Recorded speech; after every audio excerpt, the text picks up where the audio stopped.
तो ही नमस्कार दोस्तों आज हम बात करने वाले हैं साहिल और मुस्कान केस की।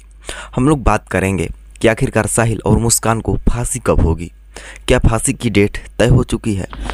तो दोस्तों इन लोगों को जो फांसी होने वाली है इसका जो इंतज़ार पूरा देश कर रहा है, पूरा देश क्या बल्कि विदेशों में भी इनकी चर्चाएं हो रही हैं कि इन लोगों को आखिरकार फांसी की सज़ा कब होगी। दोस्तों अगर आप लोग नहीं जानते तो आप लोगों को हम बता दें कि इन लोगों ने यानी कि जो साहिल है और जो लड़की है मुस्कान, इन लोगों ने मिलकर अपने ही पति को यानी कि मुस्कान जो होती है उसका पति होता है सौरभ राजपूत। इन लोगों ने मिलकर अपने ही पति को मारकर एक ड्रम में 15 टुकड़े कर चुनवा दिया सीमेंट के साथ, और सीमेंट के साथ चुनवाने के बाद यह शिमला घूमने के लिए चली गई थी। तो चलिए पहले आपको पूरा स्टोरी बता देते हैं। साल 2015 में जो मुस्कान होती है इसको प्रेम हो गया एक लड़के के साथ जिसका नाम होता है सौरभ राजपूत। जब सौरभ राजपूत के साथ इसको प्रेम हो गया तो इन लोगों ने शादी रचा ली, और शादी रचाने के बाद यह दोनों इन दोनों के जो घर वाले मान नहीं रहे थे।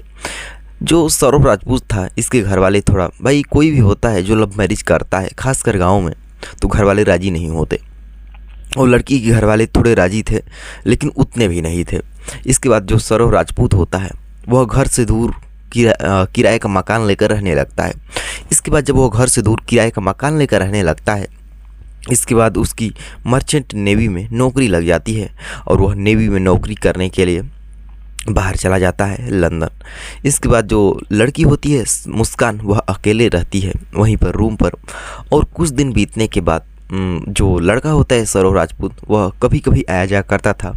मुस्कान अक्सर अकेली रहा करती थी, और उसी बीच वहीं पर एक लड़के से जो कि उसी लड़के का दोस्त होता है सौरभ का, जिसका नाम साहिल शुक्ला होता है, इससे उसकी आंखें चार हो जाती है। वह उससे प्यार कर लेती है और दोनों का मिलना जुलना शुरू हो जाता है। दोनों एक दूसरे से मिलने लगते हैं, रहते हैं साथ में, और यह सिलसिला अब काफ़ी ज़्यादा आगे बढ़ गया था।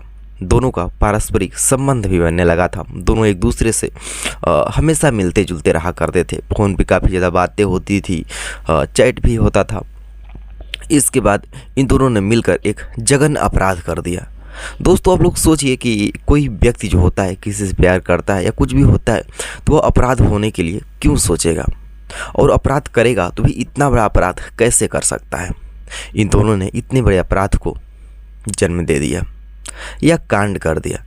जब एक बार इसी मार्च 2020 में सौरभ राजपूत अपने घर पे आता है तो इन दोनों ने मिलकर एक प्लान बनाया और उसको मारकर 15 टुकड़ों में काट दिया, और 15 टुकड़ों में काटने के बाद एक नीले ड्रम में भरकर जो सीमेंट होता है, बालू होता है, इनका घोल बनाया और उसी में उसको चुनवा दिया। इसके बाद यह सब जब सभी कारनामे जो हो रहे थे, इन कारनामों को उनकी बच्ची ने छुप के या चोरी से देख लिया था। इसके बाद जब बच्ची से पूछा गया, और बच्ची से कब पूछा गया, इन लोगों ने क्या किया कि जो यह लोग साहिल शुक्ला और जो उसकी प्रेमिका थी मुस्कान, यह दोनों यह कारनामे करने के बाद शिमला मनाली घूमने के लिए चले गए, हनीमून मनाने के लिए। दोस्तों आप लोग सोचिए कि एक महिला अपने ही पति को मारने के बाद एक लड़के के साथ हनीमून मनाने के लिए या घूमने के लिए मनाली शिमला चली जाती है, और अपनी लड़की को उसके नाना नानी के यहाँ यानी कि अपने मायके में छोड़ जाती है।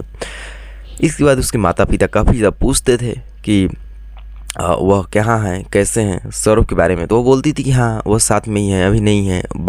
यानी जितने बार फ़ोन लगाया जाता था वह बहाना बना देती थी। इसके बाद जब बच्ची से पूछा गया तो बच्ची भी शुरू में डरी हुई, सदमे हुई थी, लेकिन धीरे धीरे उसने बताया कि पापा ड्रम में है। वह जो लड़की थी, छोटी बच्ची थी 6-7 साल की, वह यही रट लगा रही थी कि पापा ड्रम में है। आखिरकार बच्ची के माध्यम से फिर बताया जाता है कि उस महिला ने भी शायद इस केस का खुलासा कर दिया, तो उसने डर के मारे या यूँ कहें कि ऐसे ही उसने उस बारे में बता दिया था। इसके बाद उस लड़की ने उसे बता दिया था और केस का खुलासा हो जाता है। दोस्तों आखिरकार फिर वही सवाल है कि साहिल और मुस्कान को फांसी कब होगी। तो दोस्तों हम आपको बता दें कि आज तक 1414 लोगों को फांसी की सज़ा हुई है, लेकिन फांसी की सज़ा होने के बाद अभी तक 57 लोगों को ही केवल फांसी की सज़ा मिल चुकी है, क्योंकि बाकी लोगों की जो फांसी की सज़ाएं हैं वह टाल दी गई या किसी वजह से रोक दी गई। तो क्या आखिरकार इन लोगों की फांसी की सज़ा हो चुकी है? तो दोस्तों हम आप लोगों को बता दें कि अभी इन लोगों को फांसी की सज़ा नहीं हुई है, बल्कि इन लोगों की जो केस की सुनवाई है वह इनके डिस्ट्रिक्ट कोर्ट से शुरू होगी, यानी कि मेरठ से। इसके बाद हाई कोर्ट जाएगा और हाई कोर्ट से फिर सुप्रीम कोर्ट जा सकता है, क्योंकि किसी भी व्यक्ति जब छोटे न्यायालयों में जो सजाएं होती हैं वो उससे संतुष्ट नहीं है तो उससे बड़ी जो न्यायालय है उस न्यायालय में याचिकाएं दायर कर सकता है या अपने केस को ले जाकर उसमें सबमिट कर सकता है। इससे उस केस की जो पहले किसी भी न्यायालय में जो भी सज़ा सुनाई गई है वो उसकी सज़ा को रुक सकती है। तो दोस्तों हम आप लोगों को बता दें कि पहले डिस्ट्रिक्ट कोर्ट, फिर हाई कोर्ट, सुप्रीम कोर्ट, इतना झमेला करने में जो तारीख पे तारीख पड़ती रहेंगी, कम से कम 8-10 साल 12 साल इतना टाइम तो लग ही सकता है। हमारी जो न्यायालय व्यवस्था है या न्यायालय व्यवस्था ठीक तो है, लेकिन फिर खैर जो इस तरह के अपराध होते हैं इस तरह के अपराधों में सख्त नहीं है, क्योंकि इस तरह के अपराधों में हमें एक फास्ट ट्रैक कोर्ट चलाना चाहिए जिसमें कि केवल इस तरह के जघन्य अपराध को होने वाले अपराधों के मामलों को देखा जाए और जल्दी से जल्दी जो पीड़ित व्यक्ति है उसको न्याय मिल सके और न्याय व्यवस्था भी बनी रहे। भाई कोई दूसरा केस है तो उस केस में थोड़ा धीमी या मतलब जल्दी न्याय नहीं मिलता तो चल सकता है, लेकिन इस तरह के अपराधों में हमें जल्दी न्याय मिलना चाहिए। तो हमारा जो गुजारिश है या आप लोगों का भी जो राय है वह कमेंट बॉक्स में ज़रूर बताइएगा कि हमारे न्यायालय व्यवस्था को इस तरह के केसों के लिए क्या फास्ट ट्रैक कोर्ट चलाना चाहिए या मतलब ऐसा एक न्यायालय व्यवस्था रखना चाहिए जिसमें कि केवल इसी तरह की जो अपराध हैं अपराधों को देखा जाए और जल्दी से जल्दी इन अपराधों पर न्याय मिल सके। तो दोस्तों आप लोग इस वीडियो से मतलब कि क्या आप लोगों का और क्या राय है कमेंट बॉक्स में ज़रूर बताइएगा। तब तक के लिए जय हिंद, जय भारत, धन्यवाद।